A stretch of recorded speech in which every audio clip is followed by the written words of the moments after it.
Rồi cũng nghĩ sự đó nó dùng chè trong bò cho lọ nó mà có hai lọ lấy trong bò nó cái dùng bò phú cái nó khôn cái nó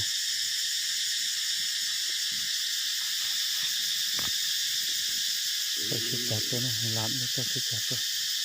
trong thùng bò nó cái nhau nó nít chả là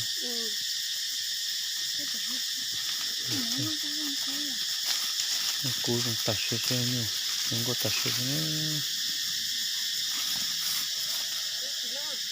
cho chế nào hết à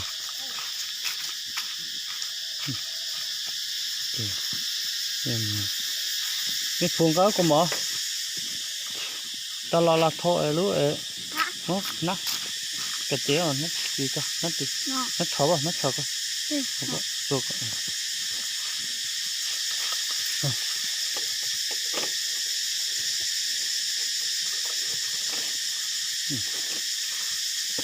không bớt đâu chưa bớt đâu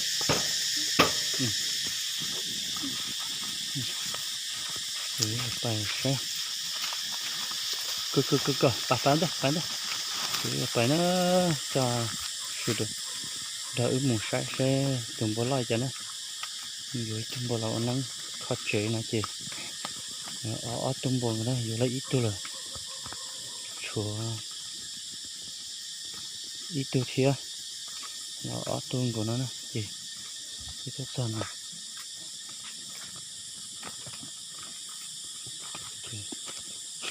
các bạn đâu xe cứ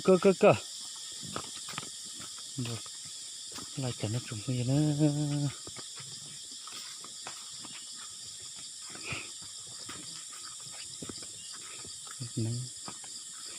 nhà gì này cái ở tung bò này gì ở tung bò giờ lại tôi là chơi tôi thì nhau cái kia này tại vì nó bò kia lấy lại cái nhau tại sao nó trồng cái gì này chỉ là cái gì kia nữa cho con đó một sai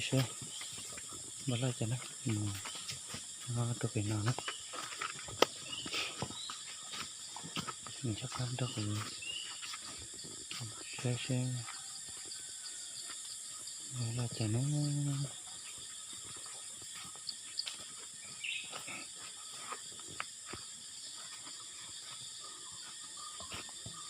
độ cô coi rồi khó sẽ gì nó thế nào anh ấy bảo nó thế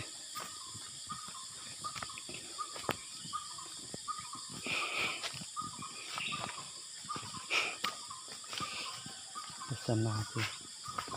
sana hai chị nó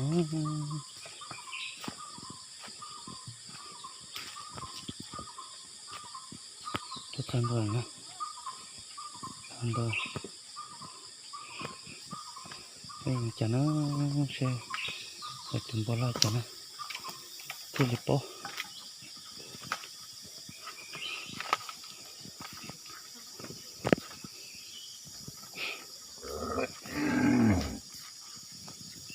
cái chân rồi nè sẽ chấm bò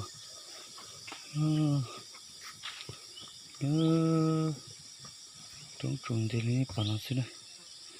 để tại sao để trong cái tha chiếu nó này trong cái tha được hôm nay nó sẽ nó cho là sẽ nó sẽ là sẽ lịch chắn tôi là khá lịch chắn để tại sao thì nó chủ yếu này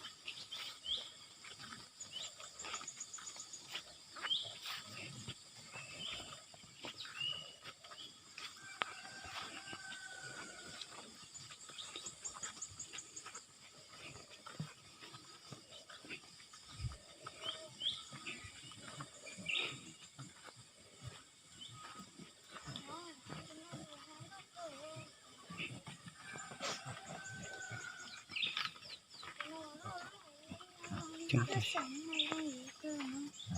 chỉ tôi có vào tôi con đây tôi là trai này nó rồi nhiều cơ à tôi cho xe tôi cho lại chấm bò rồi tôi thấy tao lại chấm bò nữa rồi chấm bò thì nước bẩn nó chấm bò thì giờ tụi nó ít xe mà nó được để xe tụi tiêu nó xe này tất ra đây là chuyện nó dễ sợ một chị chị xe thì nó nó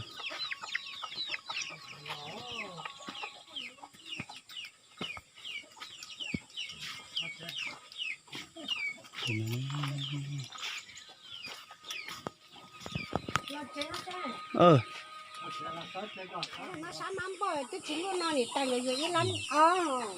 nhiều lắm bò nó nhiều chấm bò nó tay lông này lời thay tụi bố tôi đồ bé xe luôn con này kia là tôi chính của tụi con chắc chắn có tổ bé tụi có tổ nữa có tổ nữa có chắc trời trời chỉ mua có tổ là gì yếu luôn mua có tổ rồi nó trong bố tép lô tụi nó sao nó vậy à bố té mà bố muốn là bố muốn chứ chỉ to cái nó là mà to chỉ to sẽ chỉ là do chỉ là do ở bên to cái nó lấy tầm bồn là nó như vậy tầm bồn là cái tổ như vậy cái chè nó nghe cái thành cái chữ ta cắm ba cái chè xin ba cái chè lấy xin chua sẻn nữa thằng gì kê sao nhặt thành cái cho chị lấy thì nhặt thành cái xí chè thật thằng cái ô chua sẻn xin nữa tầm bồn là chỉ lo cơ lại thì chị tia nhặt thành cái thì thật thằng cái thì chị thì ô chua sẻn sẽ vô ba bàn những cái cho là xí xin nữa bây giờ tiểu ai tuân rằng lấy nhá nhó thì lấy rồi qua khu thì thế chị lấy tí cho này lấy thế lấy cả xe lấy tụ chế to chỉ to nữa lấy tụ chế to nhưng y lán tự lấy lên nó thì chỉ dân cái sẽ chị cái thật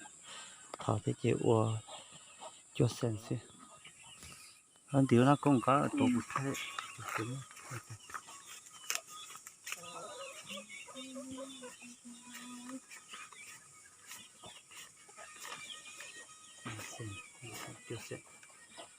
tại chúng ta đi tháo xuống nữa tháo xuống này của hà yang sẽ chỉ to cho lấy cái bọn mình thì mua thì cái ở của hà giờ thì mua cho nên trồng cây thế là nhưng họ xả lấy chả theo tôi những chỉ ở của hà nhưng chỉ cho nên trồng cây nữa bữa nay cái cho nó kỳ kỳ thế cái nhưng giờ bé hà thì anh ní cờ ní thì ở chỗ sản xuất thì ở cái là tụ tôi chỉ lấy để cho giờ của hà chỉ lấy lại kỳ những cái bố chỉ tại xin nông tiền bố những kỳ thế chế thằng đây xin ní bàn thế thì cho một xí giờ qua chúa cha sao giờ qua ya sao mà chơi xí nó chế ní chỉ có thế chế mà chơi xí chế nhà qua thì họ từ lại nhưng thì chỉ lấy để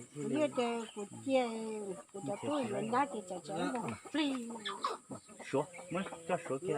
để số mà cái số